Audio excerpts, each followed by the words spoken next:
welcome to my PDF Days presentation. Today I'll be talking to you about cryptography as applied to PDF documents. As you should all be able to see on the slide, the title of my talk is Cryptography in PDF, Future Perspectives. As such, my principal objective is not to tell you about what PDF is capable of today, although that's obviously a relevant part of the context, but rather to look at what's ahead of us and to identify areas where we as an industry can improve the standard. Before we get to the exciting part, let me first tell you something about myself. My background is actually mathematics, so I spent a couple of years doing mathematical research before I joined this industry. But I also spent a pretty large chunk of my time developing and tinkering with free software, and I'm also a long-time cryptography enthusiast. I've been at iText in the research department for about a year now, and I'm also active in various industry working groups, both within the ISO committee and in the PDF Association. All right, now that you know who I am, let's talk about what the premise of the talk for today is. I think we can all agree that history has unambiguously demonstrated that cryptography best practices evolve over time. At the same time, PDF has been making use of cryptography for over 2 decades. So the two main applications here are encrypting documents and digital signing. Over the course of those 2 decades, we've seen some of that evolution happen in real time. There were message digest functions like MD5 and SHA-1 that got broken, and new signing algorithms that were introduced, RSA factoring challenges solved, and so on. The obvious implication of that is that we as an industry need to keep an eye on advances in cryptography engineering and look for ways to innovate.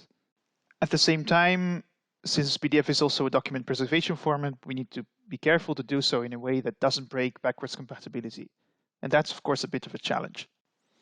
And that brings us to the goals for today, which is to look at innovation that's already underway, take a step back and think outside the box a little to see what else we can do, and plant some seeds for a later discussion in the standards community. With that, I'd also like to put in a little disclaimer. This talk contains many personal opinions, and if it seems a bit one-sided, well, that's because I'm the one doing the talking. My apologies for that, so we can definitely discuss afterwards. All right, the content of my talk can be roughly divided into 2 parts. I'll first do a part about encryption in PDF, so about the features that we offer to secure a document from prying eyes. And the second part will be about digital signing in all its facets. For each of those, we'll have a quick look at currently ongoing standardization work, and then take a step back and brainstorm about what else we can improve on. Okay, without further ado, let's talk about encryption in PDF. Since I don't want to come off as too much of a negative Nancy, let me first talk about some of the good things. So I genuinely believe the PDF encryption has come a long way compared to what it used to be. In ISO 32000 Part 2, so PDF 2.0, we've seen some real progress. All RC4 usage has been deprecated, file encryption key generation has been improved, we now promote the use of AES 256. Essentially, the confidentiality of the data addressed is up to snuff. But of course, that doesn't mean that there aren't still issues. Probably the most significant one is the fact that we rely on the cipher block chaining operation mode of AES for our encryption needs. And AES CPC, as it's called, is malleable. Now, what does that mean? Well, it essentially only provides confidentiality but no authentication. In other words, while an adversary might not be able to decrypt your document, he or she could still inject content without you noticing. The exploitability of this in PDF has been investigated by a German research group a couple of years ago with the following conclusions. First, the usage permissions in an encrypted file are encrypted with a reused key, which provides known plaintext that can be leveraged to inject content systematically. And all of that can be done without knowing any passwords. So neither the user password nor the owner password are actually necessary to pull this off. Moreover, it's not only possible to manipulate content in the PDF, but you might also be able to, depending on the viewer, use that injected content to exfiltrate previously secret information from an encrypted PDF document. And even if you disregard that last part as an implementation issue, there is still the broad consensus in the cryptography field that confidentiality without authentication is actually seldom meaningful. In our document encryption scenario, that also makes sense, because if you're encrypting a PDF file, then presumably you want to still be able to access that file at some later point in time. And if your threat model involves attackers potentially gaining read access to your file storage system, it's not too much of a stretch to assume that they might also be able to gain write access. And at that point, what's to say that when you open your encrypted document 6 months down the road, it's still the same file as it was before? In other words, the way encryption is currently applied in PDF doesn't provide this integrity assurance. So that's one aspect of the discussion. Another thing that I'm not too fond of in the way encryption is handled in PDF is the fact that there are so many homegrown algorithms and overly complicated applications of cryptographic primitives. In particular, key derivation and retrieval is very convoluted, is therefore hard to analyze rigorously. And even the new key retrieval procedure in PDF 2.0 is still very baroque in my opinion. The thing is that there are battle-tested industry standard techniques that we can use instead, so we should figure out ways to do so. All right, enough whining about problems for now. Let's talk about solutions. The good news is that for the malleability issue that I mentioned, there are already efforts underway in the standardization community to extend PDF to address these problems. These extensions are being developed as technical specifications at ISO, and I'd like to take a moment to discuss those. After we're done with that, as promised, I'd like to take some time to discuss ideas for the future. All right, let's first discuss ISO 32003. This candidate PDF extension will define a new crypt filter. So it will add a new crypt filter to the standard to use AES GCM encryption in PDF.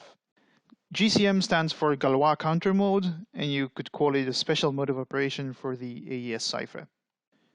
Adding this to PDF is a good thing for several reasons. The most obvious benefit is that unlike CBC, GCM ciphertext is authenticated. So that means that you can't just manipulate the ciphertext undetected without knowing the encryption key. Another advantage is that unlike CBC, it supports fast random access, so you no longer have to decrypt the entire stream to access some part of it. And in general, just having this diversity in options is probably a good thing. Because if we ever find out that one of the methods is broken, we can switch to the other one without immediately having to change the specification. However, and this really needs to be said, it's not a complete solution either. First, there is a comparatively minor technical issue with GCM in that it's not very robust to implementation flaws. For example, the consequences of accidentally reusing an initialization vector, so an IV or a nonce, in a GCM context has much more dire consequences than for CBC. But arguably, the bigger issue is that in PDF, encryption only applies to strings and stream content. And by extension, the GCM authentication also only applies to individual strings and streams. So why is that a problem? Well, it means that while an attacker can no longer manipulate the content of individual streams and strings, it's still possible to rearrange objects, delete encrypted objects, add unencrypted objects, manipulate unencrypted content, and basically, if you know what you're doing, you can still change the visual appearance of the document without knowing the encryption key or the user noticing anything. In other words, we still need a separate mechanism to provide integrity protection across the entire document. And that's exactly what ISO 32004 is all about. This is another candidate PDF extension that adds support for MAC-based integrity protection to PDF. MAC in this case is not short for Macintosh, but for message authentication code. And what this extension does is support adding a MAC covering the entire document to provide this integrity protection that we needed. So how does that work on a technical level? Essentially, a MAC is not that different from a hash or a message digest, with one important difference. And that difference is that MACs, unlike hashes, are keyed. So the MAC function is going to digest the content of your document and combine that with a secret piece of information, which in this case is derived from the file encryption key. And at this point, you might ask, well, why don't you just sign your documents then? What's the difference? Well, there certainly are similarities between MACs and digital signatures. And in fact, the mechanisms that we're using in ISO 32004 to integrate MAC into PDF are very similar to those for digital signatures. But there are a number of crucial technical differences between encrypting a document and protecting it with the MAC versus encrypting a document and signing it. The most significant difference is that MACs rely on a shared secret between the document encryptor and the validator. In this case, it's derived from the file encryption key, while digital signatures use asymmetric cryptography to provide content authentication. A consequence of that is whenever you sign an encrypted PDF document, the key you use to sign your document is unrelated to the file encryption key. In particular, basically anyone can sign an encrypted PDF document without knowing the encryption key. And in fact, we've gone out of our way in 2004 to make MACs and digital signatures combinable in the same document. The reason being that they serve different purposes. One way I like to view this is that a digital signature tells you who last touched the document, while a valid MAC in an encrypted document tells you whether the last person to make an edit was authorized to do so by knowing the encryption key. So that was, in a nutshell, a summary of the two integrity-related encryption extensions to PDF that are currently in the pipeline over at the ISA committee. Now that I've told you something about what's already underway right now, allow me to philosophize a little about further options for future extensions to the PDF standard in the encryption department. As I already mentioned earlier, I'm not a fan of the way key retrieval currently works in our password-based security handler, essentially because I believe that the retrieval algorithm we use is much too complicated and too opaque. Instead, what we can do is do what everyone else does and encrypt our file encryption key with another key that's derived from the password by a known procedure such as PBKDF2 or one of the other industry standard options. I also don't like the way we store usage permissions. The way that currently happens is by encrypting the permission bits using the file encryption key, but as we've seen before, repurposing encryption algorithms as opposed to authentication algorithms for this sort of purpose has unintended consequences, such as these injection vectors that I mentioned earlier. So we should definitely use a proper authentication mechanism like a MAC to authenticate our permission bits, insofar as that's meaningful. So just to drive home that point, the intention behind permission bits is for them to apply when you open a document with the user password as opposed to the owner password. However, since either password will allow you to compute the file encryption key, there's nothing preventing a user from messing with the permissions or ignoring them altogether. So we have to view this in the right context. In addition, I think that in the process of fixing these issues, we can also unify and modernize both the public key security handler and the standard security handler to provide a unified approach towards document encryption in PDF going forward. And the good news is that actually the tools are all there. Standard data containers for these purposes already exist in existing standards. And just to show that I'm not making all of this up, I've included a couple slides to show what such a unification strategy could look like in practice.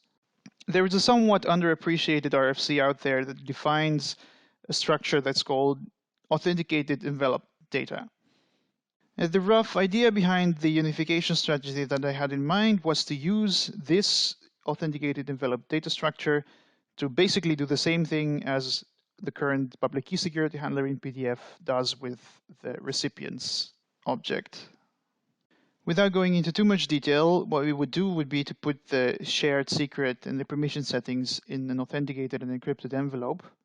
And then for each recipient, we would separately encrypt the key that was used to encrypt and authenticate the envelope. And here I'm using the word recipient in a very particular way, where there are two kinds of recipients. You have password-based recipients that basically work like the standard security handler as we know it today, where you need to input the password to get access to the document. And the other kind of recipient would be a PKI-based recipient. In this case, the envelope key would be encrypted with the recipient's public key.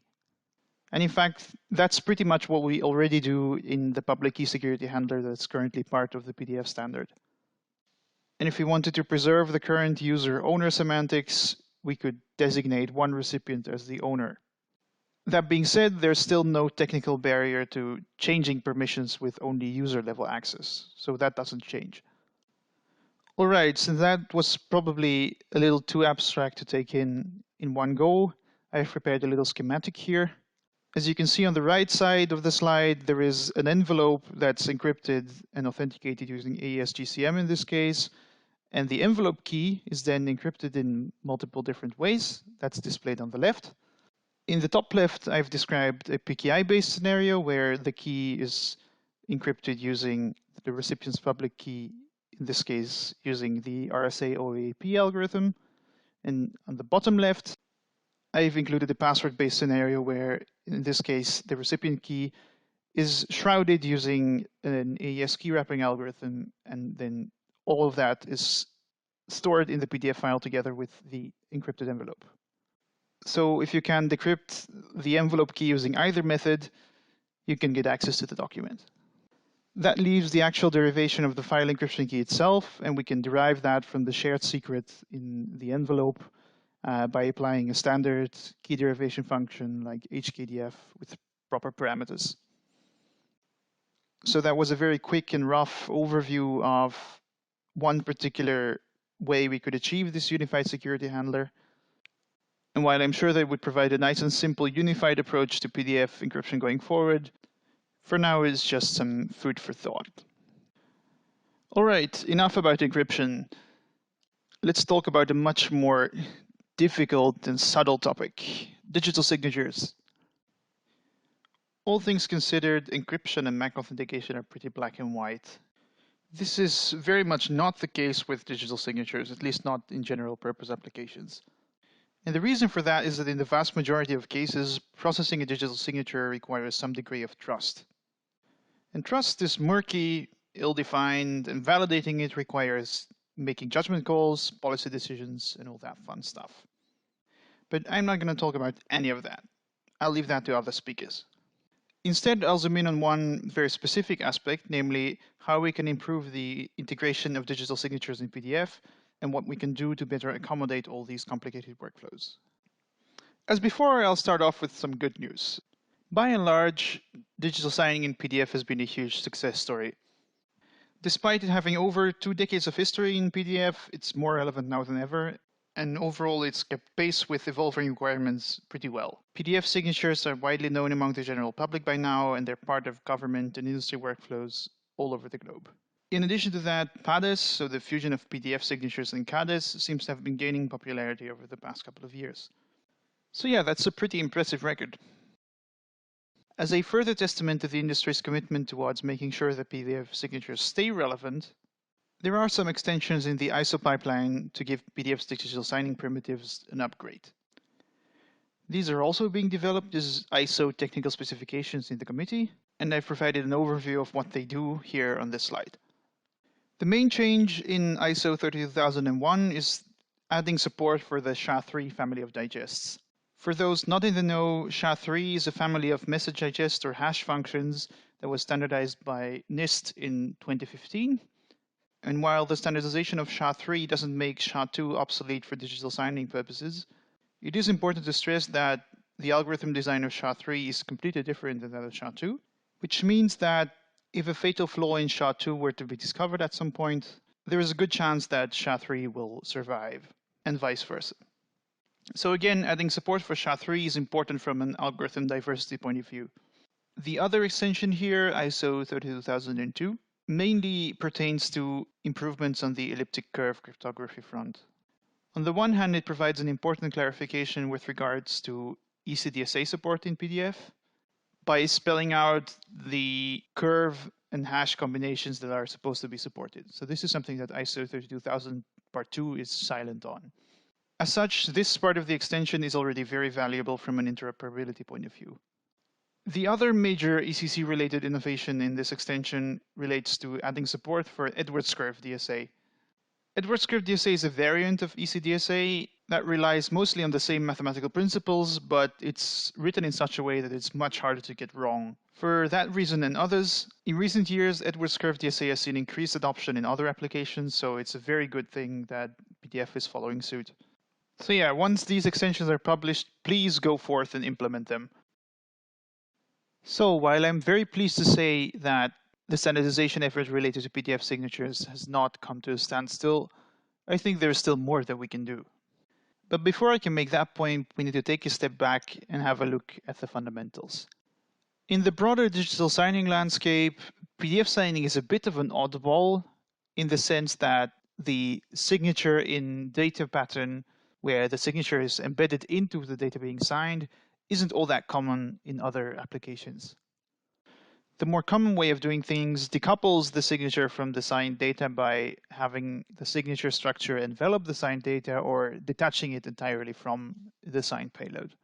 In hindsight, that design decision had a number of, let's say, suboptimal consequences. First, since you need to allocate space for the signature container in the document before actually computing the signature, you need to estimate the size of the signature container ahead of time, and this is not always easy. Especially since in some applications, it makes sense to allow the signature container to grow in size over time, but that's impossible with this model. Another minor inconvenience is that producing PDF signatures requires specialized file writing logic. And that's because you need to keep track of where the signature container goes, you need to store these byte offsets, and all that happens outside of the regular PDF object model serialization process. Another consequence is that workflows where multiple people need to sign the same document tend to become complicated, especially from a validation point of view. It's also a fact of life that digital signing just has become more complicated over the years. These days, a signature almost never comes alone. Modern signing workflows often require embedding things like revocation information, signature, content, document timestamps, all these different kinds of timestamps. Multiple signatures are complicated. And then, as a signer, you also have the option to influence the validation process through docMDP, field MDP policies, and so on. As a consequence of these increases in complexity, modern PDF signatures are pretty difficult to handle robustly. As I already said, workflows involving multiple signers require specialized processing. Also, all signatures in a PDF document must be serial, so you can't have two people sign the same document in parallel and then merge the signatures down the road. And in general, validating PDF signatures is very hard. Perhaps the biggest issue here is incremental update analysis, which comes into play whenever you have more than one signature in a given document, or a signature and a bunch of document timestamps, for example. Since all these extra signatures can only be made by appending incremental updates to the file, and incremental updates in PDF can change whatever they want, the validator has to police all these incremental updates individually to essentially validate that these incremental updates did not change any of the document's actual content. This process is not only hard to get right, it's also currently underspecified, and many vendors interpret it in different, mutually incompatible ways. The question I would like to ask today is, should we keep relying on this signature in data model exclusively, or is it time to start thinking about alternative options? The thing is that even if we assume airtight standards for things like incremental update validation, actually implementing it robustly in practice is still a massively complex operation. And I think it's safe to say that it's not going to get any easier in the future. On the other hand, the genie is out of the bottle, right? So we can't just scrap and forget the current way of doing things. And perhaps more importantly, what are the alternatives that we can use without breaking backwards compatibility? Well, obviously, I wouldn't have bothered setting up this question without also having prepared an answer for it. But yes, I do think that we have the tools in PDF 2.0 to deal with this class of problems. The first such tool is wrapper documents. As the name implies, to set up a wrapper document, what you do is you embed the main document content as an embedded file in another PDF. And then you set up a PDF collection so that the main document content is displayed when the wrapper document is opened. The advantage of this strategy is that it allows you to encapsulate the inner document and treat it as a binary blob for the purpose of all sorts of operations. And there is precedent for this in the 2.0 standard to deal with encryption compatibility issues. Now, of course, once we're dealing with embedded files in a wrapper PDF, nothing stops us from also embedding the signature objects as embedded files separately from the main document content. And actually, purely from a signature technological point of view, it doesn't change all that much. We can keep using CMS signatures, CADAs, and all these standards we know and love. It's just a matter of putting the signature containers in a different place where they're easier to manage. And then in order to link signatures to their corresponding documents, we can make use of things like related files to make it easier for processors to find them.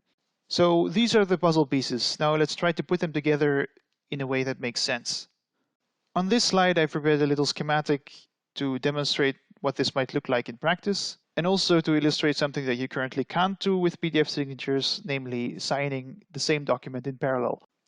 At the top of the slide, in the purple boxes, you see on the one hand the document to be signed, which is embedded as the default document in a PDF collection into a wrapper document. So that's just a special case of an embedded file, essentially.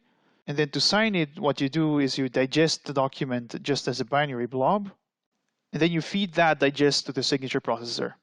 And now, since the signing process no longer requires modifications to the underlying document to introduce a new signature, you can have multiple people sign the same document in parallel and then just combine all these signatures as related files in the same wrapper document. Again, the underlying signature technology doesn't change. Also, the way we encode it doesn't change. It's just that the place where we put the signature container is different.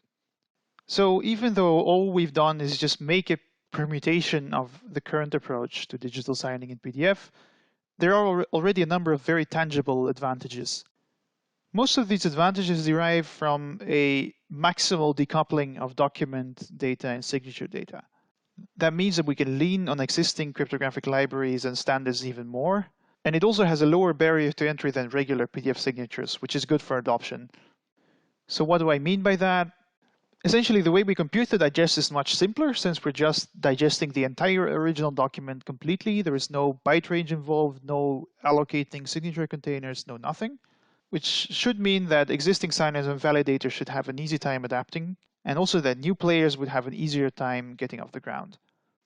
To put this another way, with this scheme, you can combine any cryptographic library that handles digital signing with any generic PDF library and produce something that's capable of adding signatures to a PDF file, because everything happens inside the regular PDF object model. There is no longer any need to add special cases for signature processing when writing PDF output. Also, as my example already showed, parallel signing becomes absolutely trivial in this setting. And also, adapting to long-term validation needs and maintenance becomes easier. The reason for that is that the signature container is no longer constrained in size, so you can add new revocation information, document timestamps, and all that without making incremental updates and complicating the validation process by doing so. But of course, it's also important to acknowledge that these things come at a price. As you all know, there ain't no such thing as a free lunch. The most obvious drawback is the increase in processing burden for PDF consumers that don't care about digital signing, because right now, not all viewers support collections. Also, since in this scheme, signatures no longer have anything to do with form fields, we'd need to make a decision on what to do about the connection between signatures and forms. In particular, adding a visual appearance to a signature in the document is also, a priori at least, a tricky thing to do now.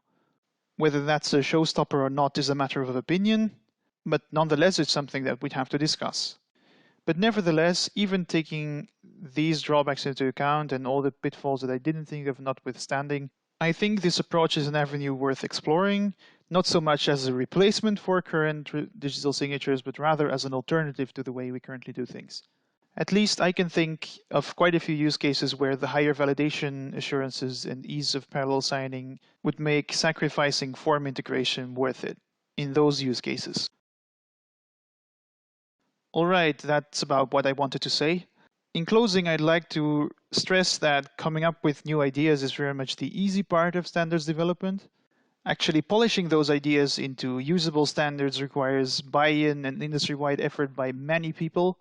But I hope that I've been successful at least planting a seed for further discussion. Thank you for your attention, and if you have any questions, I'm all ears. Thank you. All right, thank you, Matthias. Now we're going to start going to you questions that you might have. So Matthias, make you presenter again.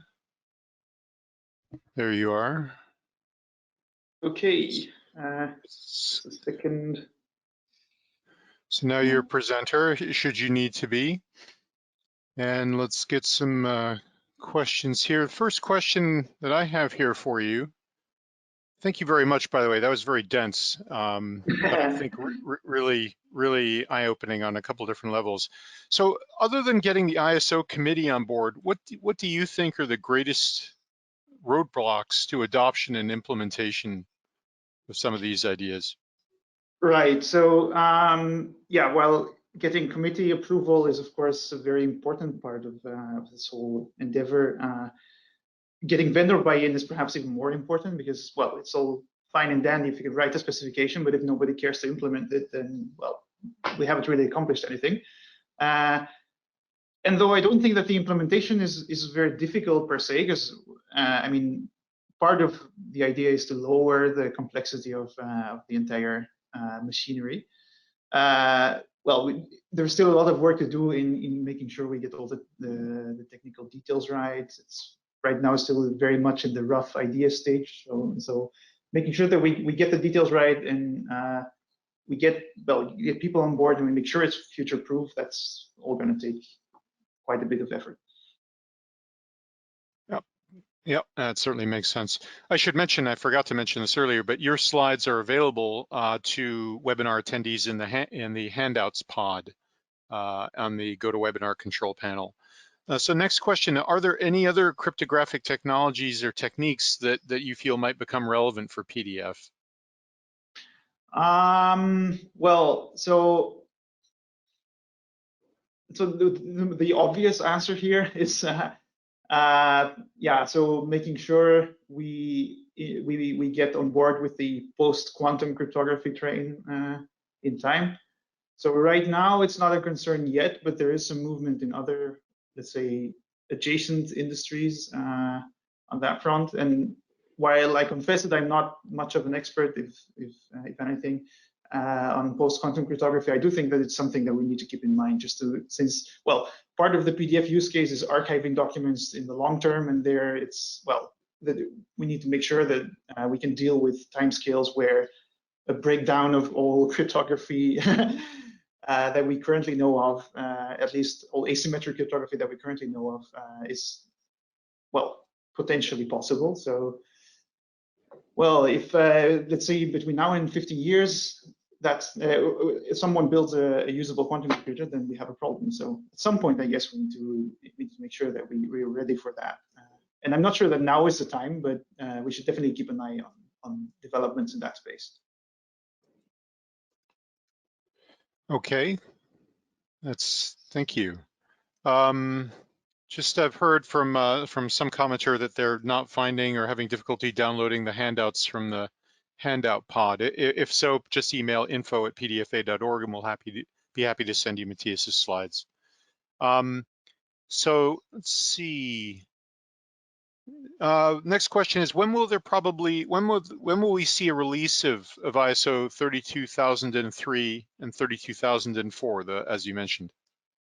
That's a very good question. So it depends on, well, how fast the committee can push them out.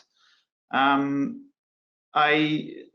obviously can't commit to a timeline because I'm not the only person involved, but I would say in about a year or a year or so ish. Yeah, I can't promise anything, but we're shooting for about a year from now, I think.